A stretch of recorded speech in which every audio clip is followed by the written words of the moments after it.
జయ గురుదేవ్.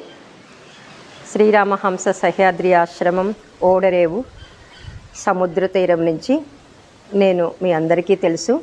ఈరోజు గురి పౌర్ణిమ గురించి మాస్టర్ ఆర్కే గారు, శ్రీరామ్ శర్మ ఆచార్య గారు ఇచ్చినటువంటి మెసేజ్, అసలు గురు పౌర్ణిమని ప్రతి సాధకుడు ఎలా ఉపయోగించుకోవాలి, గురి పౌర్ణిమ అంటే ఏంటి, అన్ని పౌర్ణిమల్లో కన్నా గురు పౌర్ణిమకి ఎందుకు చాలా విశిష్టత కలదు అనేది, మనం ఏ మంత్రం చేసినా ఏం చేసినా ఫస్ట్ గురుర్ బ్రహ్మ గురుర్ విష్ణు గురుర్ దేవో మహేశ్వర గురు సాక్షాత్ పరబ్రహ్మ తస్మై శ్రీ గురువే నమః అంటే గురువే బ్రహ్మ, గురువే విష్ణువు, గురువే మహేశ్వరుడు. అంటే గురువుకి 3 లక్షణాలు ఉన్నాయి. ఎవరిని పడితే వాళ్ళని గురువు అనకూడదు. గురువుకి ఏదైతే బ్రాహ్మీ శక్తి, వైష్ణవి శక్తి, శాంభవి శక్తి ఉంటారో వాళ్ళే గురువు. అంటే ఏ వ్యక్తికైతే సర్వజ్ఞత్వం, సర్వవ్యాపకత్వం, సర్వసమర్థత ఉంటాయో ఆ 3 స్థితులు కలిగినటువంటి వ్యక్తిని మాత్రమే మనము గురువు అని పిలవగలుగుతాం. అందుకని ప్రతి ఒక్కళ్ళము, చాలామంది ఇప్పుడు ప్రస్తుత పరిస్థితుల్లో అందరినీ కూడా గురువు అని చాలా ఈజీగా పిలిచేస్తారు.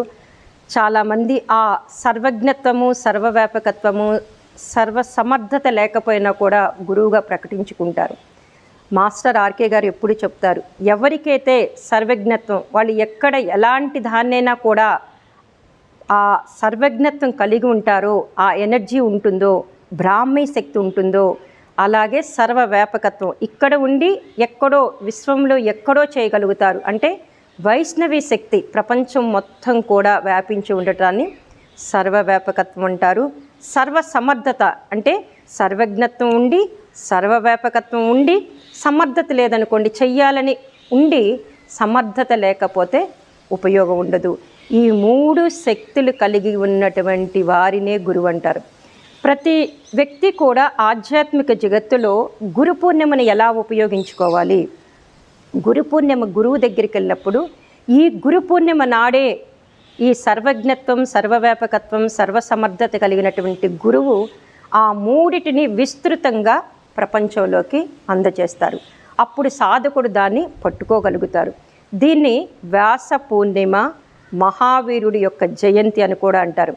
అంటే సృష్టి మొత్తము బ్రహ్మాండము యొక్క జ్ఞానాన్ని ఏదైతే తెలుపుతుందో దాన్నే వ్యాస పూర్ణిమ అంటారు. మన వ్యాస మహర్షికి మనం ఎప్పుడు కూడా పెద్దపీఠం వేస్తాం. అఖండ గురుసత్తా పరమ గురువులందరికీ కూడా జన్మదినము గురు పౌర్ణిమ. అలాగే ఆధ్యాత్మికంగా ప్రతి సాధకుడు కూడా బ్రాహ్మి, వైష్ణవి, శాంభవి అంటే ఇచ్ఛాశక్తి, క్రియాశక్తి, జ్ఞానశక్తిని పొంది తన యొక్క ఆత్మజ్ఞానం వైపు వెళ్ళాలంటే ఆ గురువు దగ్గర నుంచే తీసుకోగలుగుతాడు. అట్లానే మనం గురువుని ఎలా గుర్తించగలుగుతాము, ఎవరినంటే వాళ్ళని గురువు అనలేము. దానికి గురుదేవులు ఒకటే చెప్తారు, గురువుని గుర్తించటానికి నిరహంకారి అయి ఉండాలి గురువు. అహంకారం లేనటువంటి స్థితిలో ఉండాలి గురువు. చాలా సింపుల్సిటీగా ఉండాలి. ఆ నిరహంకార స్థితిమైనటువంటి గురువు మనకి లభించాలంటే మన భారతీయ ఋషులు ఇచ్చినటువంటి ఫార్ములా ఏంటి అంటే, మనకి ఇచ్చినటువంటి సూత్రం, మనకి ఇచ్చినటువంటి ఒక పెద్ద పనిముట్టు ఏంటి అంటే గాయత్రి మహామంత్రం. ఎవరైతే గాయత్రి మహామంత్రాన్ని చేస్తారో వాళ్ళు నిరహంకార స్థితిలోకి ఉంటారు. అంటే అహంకారం ఉండదు. గాయత్రి మంత్రం కరెక్ట్గా చేస్తూ, జపం చేస్తూ, దాన్ని ఉపయోగించుకుంటూ ఉంటే వాళ్ళు నిరహంకార స్థితిలో ఉంటారు. అందుకే గాయత్రి మంత్రాన్ని గురు మంత్రం అంటారు. ఎవరైతే ఈ గాయత్రి మంత్రాన్ని నిత్యము క్రమం తప్పకుండా చేస్తూ ఉంటారో వాళ్ళు మామూలు సామాన్య స్థితి నుంచి గురు స్థాయిలో వరకు కూడా నిరహంకార స్థితికి వెళ్తారు. అందుకే గాయత్రి మంత్రము గురు మంత్రము, యూనివర్సల్ మంత్రము అంటారు. అలాగే మన గురువైనటువంటి చాలామందికి తెలుసు మాస్టర్ ఆర్కే గారు, వారి యొక్క ఆడియోస్, వీడియోస్ వింటూ ఉంటారు. వారి స్థాపించిన ఆశ్రమాలలోకి వచ్చి ఆ గురువు యొక్క స్పర్శను తీసుకోవాలి అంటే ఈ వ్యాస పూర్ణిమ, గురు పూర్ణిమ. చాలామంది సాధకులు ఈరోజు ఆశ్రమానికి రావటము, సమర్థ సద్గురు స్పర్శ ధ్యానము, అలాగే గాయత్రి మంత్రం గురు పూర్ణిమ రోజు జూలై 29 ఈరోజు ఉదయం నుంచి సాయంత్రం వరకు కూడా ఆశ్రమంలో మేము గాయత్రి మంత్ర జపమే పెట్టాం. ఎందుకంటే గురువు యొక్క సాన్నిధ్యంలో అఖండ దీప సమూహంలో వాళ్ళు 108 సార్లు 1 గంట సేపు గాయత్రి మంత్రం చేసినా కూడా వారు అక్కడ నుంచి ఆ చేతనత్వాన్ని, గురువు యొక్క చేతనత్వాన్ని వారి యొక్క చేతనత్వంతో కలుపుకొని ఆ లోన ఉన్నటువంటి మనస్సుకు క్లీనప్ అయ్యి బయటికి వెళ్ళి కంటిన్యూటీ చేయగలుగుతారు. ఎంత గొప్ప సాధకుడు! మనము ఎగ్జాంపుల్ తీసుకుంటే రావణుడు, నభూతో న భవిష్యత్తి అంటే అలాంటి వాడు మళ్ళీ పుట్టడు పెరగడు అని మనకుంది. వారికి ఉన్నటువంటి సిద్ధులు కానీ, జ్ఞానం కానీ, సాధనలో కానీ ఇంకెవరు లేరు ఆ యుగం నుంచి ఈ యుగం వరకు. కానీ మనం ఏం చెప్పుకుంటున్నాం? అసురుడు అని చెప్పుకుంటున్నాం. మనం కూడా గొప్పగా ఒక ఆధ్యాత్మిక సాధన దగ్గర నుంచి ఒక గురుస్థాయి అంటే ఒక బ్రాహ్మీ శక్తి, వైష్ణవి శక్తి, శాంభవి శక్తుల వరకు వెళ్తూ ఉన్నప్పుడు కూడా నిరహంకారంగా, అహంకార స్థితి లేకుండా జీవించాలి అంటే, నిరారంభంగా జీవించాలి అంటే మన గాయత్రి మంత్ర సాధన చేయాల్సిందే తప్పనిసరిగా. చాలామంది ఇక్కడ ఆశ్రమానికి ఇప్పుడు ఉన్నవాళ్ళు కానీ అందరూ కూడా ఏంటంటే మాస్టర్ గారిని ఎవరు చాలామంది చూడలే. ఆ మాస్టర్ గారితో ఉన్న వాళ్ళం 500 మందో 300 మందే మాస్టర్ ఆర్కే గారు తెలుసు. కానీ వారి ఆడియోస్, వారి వీడియోస్ విని కూడా ఇంత ఇన్స్పైర్ అయ్యి మాస్టర్ గారి యొక్క ఆశ్రమాలు ఎక్కడున్నాయి, ఆ సాధనా క్షేత్రాలు ఎక్కడున్నాయని వారు స్థాపించినటువంటి 7 ఆశ్రమాలకు వెళ్ళటం జరుగుతుంది. ఎందుకు? మాస్టర్ గారి యొక్క చాలా నిరాడంబరంగా ఉండేవాళ్ళు, చాలా సింపుల్ సిటీగా ఉండేవాళ్ళు. నేను గురువు అని ఎప్పుడు ఆయన కాషాయ వస్త్రాలు వేసుకొని అదివ్వండి ఇదివ్వండి అని ఎప్పుడూ చేయలేదు. చాలా సింపుల్గా ప్రపంచానికి ఏం అందించాలో, ఈ యుగంలో మానవుణ్ణి మాధవుడిగా ఎలా తయారు చేయాలో, మానవుడిని ఎలా గొప్ప దేవమానవుడిగా తయారు చేయాలో తను మాస్టర్ గారు చెప్పిన ప్రతి సబ్జెక్టు సైంటిఫిక్గా అందచేసేళ్ళారు. అంతేకాని ఏదో ఆశ్రమాలకి బాగా ఒక పెద్ద బిల్డింగ్స్ కట్టేసి ఒక గొప్ప ఆర్గనైజేషన్ డెవలప్ చేయలేదు.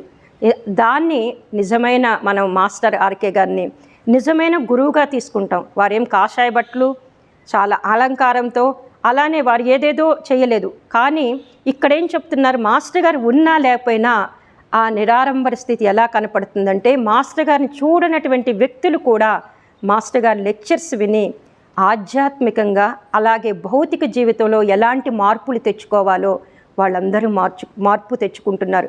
అది రియల్ గురు. అందుకని ఈ గురు పూర్ణిమ నాడు ఈ ఓడరేవు సహ్యాద్రి ఆశ్రమం కూడా సాగర తీరంలో ఉంటుంది కాబట్టి చాలా గురు పూర్ణిమలన్నీ కూడా నాకు తెలిసి సహ్యాద్రి ఆశ్రమంలో జరిగినాయి. అందుకనే నేను ఈసారి కూడా మాస్టర్ గారిని స్పర్శ తీసుకోవడానికి అందరూ రావాలి. ప్రతి ఒక్కళ్ళు కూడా 1 గంట అఖండ దీప సమూహంలో గాయత్రి మంత్ర జపం చేయాలని ఆహ్వానించడం జరిగింది. అట్లాగే అందరూ రాగలిగిన వాళ్ళందరూ వచ్చారు. ఈరోజు అఖండ జపం జరుగుతూ ఉంది. ఇంకొకటి, ఈరోజు మహావీరుడి యొక్క జయంతి కూడా, వ్యాస పూర్ణమి, గురు పూర్ణమి, మహావీరుడి యొక్క జయంతి చాలా విశేషమైంది. ఇప్పుడు నేను ఇక్కడ నుంచొని మాట్లాడుతున్నటువంటి ప్రదేశము ప్రఖర ప్రజ్ఞ సజల శ్రద్ధ. ఈ ఆశ్రమానికి మొత్తానికి కూడా శక్తి కేంద్రం ఇది. వీటిని మాస్టర్ గారు 2002లో నిర్మాణం చేసేటప్పుడు ఆయన దగ్గర ఉండి అసలు ఈ కొలతలేంటో ఇవేంటో మాకేమి తెలియదు. ప్రతి ఇంచు కూడా, ప్రతి మోడల్ కూడా వారే దగ్గరుండి మొత్తం స్థాపన చేసి ఇక్కడ పరంపూజ్య గురుదేవులు మాతాజీ యొక్క శక్తిని స్థాపించారు. ఇది నేను ఎప్పుడు ఈ ప్రదక్షిణ గురించి చెప్తూ ఉన్నాను. ఇక్కడ మాస్టర్ గారు ఒకటే చెప్పెళ్ళారు. వాళ్ళు 2013లో నవంబర్ నెలలో మా కుటుంబ సభ్యులు పిలిచి, సజల శ్రద్ధ ప్రఖర ప్రజ్ఞకి ఎవరైతే 8 ఆకారంలో 112 ప్రదక్షిణలు చేస్తారో వాళ్ళకి తీరినటువంటి సమస్య ఉండదు. ఎలాంటి కోరిక అయినా, ఎలాంటి సంకల్పమైనా తీరుతుంది. అలాగే వారికి ఎలాంటి భౌతికమైనటువంటి హార్ట్ ప్రాబ్లం ఉన్నా, బ్రెయిన్లో ప్రాబ్లం ఉన్నా, ప్రఖర ప్రజ్ఞ అంటే హార్ట్కు సంబంధించింది, బ్రెయిన్కి సంబంధించింది. సజల శ్రద్ధ అంటే హార్ట్కు సంబంధించింది. ఇవన్నిటినీ కూడా నర్వస్ సిస్టమ్ని కూడా మొత్తాన్ని కూడా సెట్ చేస్తుంది. మనిషిలో శ్రద్ధ విశ్వాసం ఇప్పుడు చాలా తక్కువగా ఉంది. ఏ పని చేసినా శ్రద్ధ లేదు, విశ్వాసం లేదు. ఏదో చేస్తున్నామని రొటీన్గా చేస్తున్నారు. వారి కూడా ఎవరైతే పిల్లలు లేరో, ఉద్యోగం కావాలో, ఆర్థిక సమస్యలు, అనారోగ్య సమస్యలు, ఎలాంటి సమస్యలున్నా కూడా మీరు ప్రతి ఒక్కళ్ళు డైరెక్ట్గా ఆశ్రమానికి వచ్చి 8 ఆకారములో 112 ప్రదక్షిణలు చేసుకోవాలి. వారు చెప్పింది నియమం ఒకటే, 5 దీపాలు వెలిగించి మీ యొక్క సమస్యని ఒక పేపర్ మీద రాసి ఒక డబ్బాలో వేసి 8 ఆకారములో 112 ప్రదక్షిణలు చేసుకొని మీరు ఎంతో కొంత దక్షిణ ఇస్తానని చెప్పి ఆ కాగితం మీద రాసి వెళ్ళమంటారు. ఆ 112 ప్రదక్షిణలు పూర్తయిన తర్వాత మళ్ళీ మీ సంకల్పం నెరవేరిన తర్వాత ఇక్కడికి వచ్చి 112 ప్రదక్షిణలు చేసుకోవాలి. దీంతో ఆశ్రమంతో ఉన్న కార్యక్రమాలతో అసలు రిలేషన్ లేదు. మీరు ఇదొక్కటి చేసుకోండి. ఎవరు ఎక్కడ నుంచైనా కూడా వచ్చి ఈ 112 ప్రదక్షిణలు చేసుకొని ఈ స్థలాన్ని, ఈ గురుదేవులు మాతాజీ యొక్క వాళ్ళ యొక్క స్తూపాలని ఉన్నటువంటి శక్తిని ఉపయోగించుకోండి అని తెలియచేశారు. అట్లానే ఈ ప్రదక్షిణలు మేము ఎప్పుడు చెప్తున్నాము, ఇక్కడ మాస్టర్ గారు చెప్పిన దగ్గర నుంచి 2004 నుంచి ఎంతోమంది ఎక్కడ హైదరాబాదు, బెంగళూరు ఎక్కడెక్కడి నుంచో వచ్చి ప్రతి ఒక్కళ్ళు ప్రదక్షిణ చేసుకొని వారి సంకల్పాన్ని నెరవేర్చుకున్నారు. పౌర్ణమికి 5 రోజులు సాధనా క్యాంపు జరుగుతుంది. ప్రతి అమావాస్యకి మహాలక్ష్మి సాధన 5 రోజులు ఇక్కడ చేయిస్తాము. మీరు ఉదయం 5:15 దగ్గర నుంచి సాయంత్రం వరకు ఒక షెడ్యూల్ లాగా సాధనా క్యాంపులు జరుగుతాయి. అమావాస్యకి ముందు 2 రోజులు, అమావాస్య తర్వాత 2 రోజులు, పౌర్ణమికి ముందు 2 రోజులు, తర్వాత 2 రోజులు, ఇట్లా 5 రోజులు సాధనా క్యాంపు జరుగుతాయి. మీరు వీలైన వాళ్ళు ఒక పౌర్ణమికి వచ్చినప్పుడు 9 రోజులు కూడా ఆశ్రమంలో ఉండి మీరు చక్కగా సాధన చేసుకోవచ్చు. ఇలాంటి సాగర తీరములో ప్రాణశక్తి కేంద్రమైనటువంటి గాయత్రి మహావిద్య క్షేత్రమైనటువంటి యజ్ఞ విద్య క్షేత్రంలో మీరు సాధన చేసుకుంటే మీరు మీ యొక్క చేతనత్వాన్ని, మేము ఇంట్లో ఉండి చేసుకుంటామని చాలామంది ఉంటారు. ఇంటిలో ఉండి మీరు చేసుకోవటం వల్ల మీ యొక్క చేతనత్వం మారదు. ఎందుకంటే మన అలవాట్లు మనం మార్చుకోలేము. గురువు అనుగ్రహమో లేకపోతే మనం మారాలని గట్టిగా సంకల్పం పెట్టుకొని ఆ గురువు అనుగ్రహం ఈ స్థలాలు తీర్థస్థలాలలో మనం సంకల్పం చేసినప్పుడు తప్పనిసరిగా మార్పు వస్తుంది. ప్రతి ఒక్కళ్ళు మాస్టర్ గారు పూజ్యశ్రీ శ్రీరామకృష్ణ గురుదేవుల యొక్క ఆడియోస్, వీడియోస్ వింటూ వారి యొక్క లెక్చర్స్ నచ్చిన వాళ్ళు ప్రతి ఒక్కళ్ళు కూడా అంటే అన్ని ఆశ్రమాలంటే వారికి ఎలాంటి ఇబ్బందులు ఉన్నాయో నాకు తెలియదు. నేను ఓడరేవు సహ్యాద్రి ఆశ్రమం నుంచి అందరినీ ఇన్వైట్ చేస్తున్నాను. ప్రతి పౌర్ణమిని 5 రోజులు ఉపయోగించుకోండి, ప్రతి అమావాస్యని ఉపయోగించుకోండి, పండగలు ఉపయోగించుకోండి. 9 రోజులు ఆశ్రమంలో ఉండి చేసుకుంటే మాస్టర్ గారు ఏం చెప్పారో అవి మీరు లెక్చర్ రూపంలో వినగలుగుతారు. ఇక్కడికి వచ్చినప్పుడు మీరు సాధనాత్మకంగా చేసుకుంటే 1000 రెట్లు ఫలితాన్ని పొందగలుగుతారు. జై గురుదేవ్. ఇది అందరికీ గురు పూర్ణిమ సందర్భంగా ఈ మెసేజ్ని తెలియచేస్తూ నెక్స్ట్ మహాలక్ష్మి సాధన 5 రోజులు జరుగుతుంది ఈ జూలైలో. మీరు అది ప్లాన్ చేసుకొని ముందుగా నా కాంటాక్ట్ నెంబర్కి ముందుగా రిజిస్ట్రేషన్ చేసుకొని అందరూ ఎక్కడి నుంచైనా తప్పనిసరిగా రావచ్చును. జై గురుదేవ్. నా పేరు కృష్ణప్రసాద్. నేను విజయవాడ నుంచి వచ్చాను. ఇక్కడ మాతాజీ మహాలక్ష్మి సాధన చేయించుతున్నారు. ప్రతి అమావాస్యకి, పౌర్ణమికి గాయత్రి మంత్ర జపం చేయించుతుంటారు. కనుక నేను అప్పుడప్పుడు వస్తానే ఉన్నాను రెగ్యులర్గా. ఇక్కడ గాయత్రి జపం చేసిన తర్వాత నాలో చాలా మార్పు వచ్చింది. మానసికంగాను శారీరకంగా కూడా నేను ఉన్నత స్థితిని పొందాను. సామాజికంగా కూడా నాకు చక్కటి గౌరవ మర్యాదలు లభిస్తున్నాయి. ఇక్కడ 3 శరీర సాధన అనేసి మానసిక, శారీరక, mental body, emotional body, physical body 3 రకాల సాధన చేయించుతుంటారు. వాటిలో చాలా చక్కటి మానసిక సంతృప్తి కలుగుతుంటుంది. సమర్థ సద్గురు గురుదేవుల వారి సాధన చేయించుతుంటారు. దానివల్ల చక్రాలు కూడా యాక్టివేట్ అవి సమతుల్యాన్ని సాధించడం వల్ల మన ఆరోగ్యం స్థిరంగా ఉంటుంది. దానివల్ల నేను చక్కటి లబ్ధి పొందాను. జై గురుదేవ్. శ్రీమాత్రే నమః. శ్రీ గురుభ్యో నమః.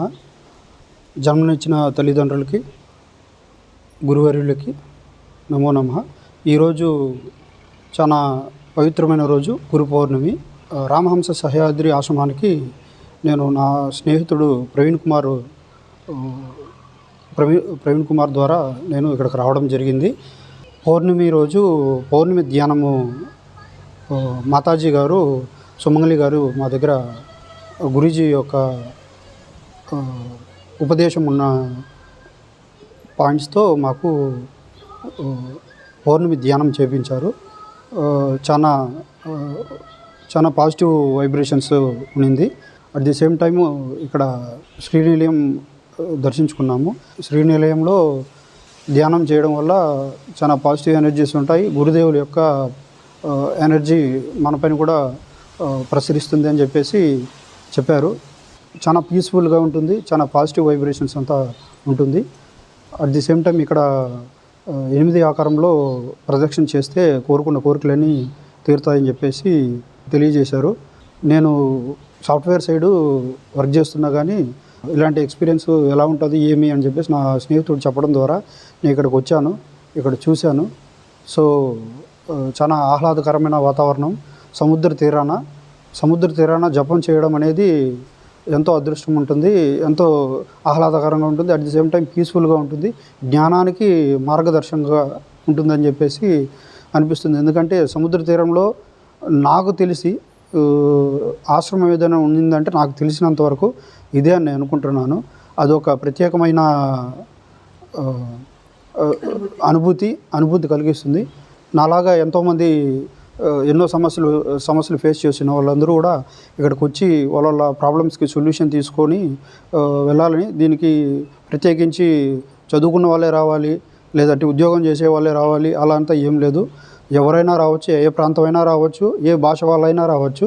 వచ్చి గురుదేవుల ఆశీర్వాదము, మాతాజీ గారు సుమంగళి గారి ఆశీర్వాదము, వాళ్ళ గైడెన్సు అంతా తీసుకొని వాళ్ళ సమస్యలకు పరిష్కారం తీసుకునేసి పీస్ఫుల్ మైండ్తో at the same time life growth కూడా బాగుంటుందని చెప్పేసి నా ఎక్స్పీరియన్స్ నేను కూడా ప్రాక్టికల్గా చూశాను, ఎక్స్పీరియన్స్ కూడా చేస్తున్నాను. నారీయేవ నారాయణి అంటారు. అదేవిధంగా మాతాజీ గారు సుమంగళి గారు వచ్చేసి గురువు యొక్క దీక్షను తీసుకొని ఎంతో మంగళప్రదంగా ప్లస్ శ్రద్ధాశక్తులతో ఆ గురువు యొక్క బాటని కొనసాగించడం ఎంతో సంతోషంగా ఉంది. నా కళ్ళారాజు చూసిన దానికి, ఆ భాగ్యం నాకు కలిగిన దానికి, మా జన్మనిచ్చిన మా తల్లిదండ్రులకి, గురువు గారికి, మాతాజీ గారికి, ఆర్కే మాస్టర్ గారికి, వాళ్ళ గురువు గారికి అందరికీ మనస్ఫూర్తిగా పాదాభివందనం చేసుకుంటూ నమస్కారం. జవహర్ నగర్ బిట్రా ఉమాదేవి, చీరాల. మేము అనుకున్న సంకల్పాలు నెరవేరినాయి. ఇంకొక దానికి వస్తున్నాను. మా అబ్బాయి జాబ్ కోసం, మ్యారేజ్ కోసం వస్తున్నా. తొందరగా అది కూడా నెరవేరుద్ది. అది గృహం మాది శ్రీరామకృష్ణ గురిగా స్వప్నంలోకి వచ్చాక చెప్పినాక మాకు 3 స్టేర్లు ఇల్లు కట్టుకోగలిగాను. మా చిన్న అబ్బాయికి కూడా ప్రమాసంలో ఇలా వచ్చినాయి. దీంట్లో ఇక్కడికి వచ్చాక 12 వారాల యజ్ఞాలకు కూర్చున్నాక మాకు బాగానే ఉంది, అనుకున్నవి జరిగినాయి. ఇక ఇంకో సంకల్పం కోసం మళ్ళీ ఇప్పుడు 112 ప్రదర్శనానికి ఇవాళ చేద్దామని గురు పౌర్ణమి రోజు వచ్చాం. దేవి, మాది జవహర్ నగరు, చీరాల నుంచి వచ్చాను నేను. అంతకుముందు దత్తక్షేత్రానికి వెళ్ళేదాన్ని. అక్కడ వేటపాలెం బైపాస్లో దత్తక్షేత్రం ఉంటుంది. అక్కడ ఈ గురువుగారి ఫోటో చూడటం జరిగింది. సరే ఒకరోజు యజ్ఞానికి వెళ్దామని నేను కూడా ఇక్కడికి రావటం జరిగింది. నాకు ఆరోగ్యం బాగలేదు. ఇక్కడ 3 వారాలు యజ్ఞంలో కూర్చున్న తర్వాత ఆరోగ్యం బాగా కుదుటపడింది. ఇవాళ ఈ ప్రదక్షిణాల కోసమని నేను కూడా ఈ ఉమా ద్వారానే నేను ఇక్కడికి రావటం జరిగింది. నా సంకల్పం కూడా, నా ఆరోగ్యం కుదుటపడింది, నా సంకల్పం కూడా నెరవేరింది. అందుకే ఈరోజు ఇక్కడ ఈ ప్రదక్షిణాలు చేద్దామని ఇవాళ రావటం జరిగింది.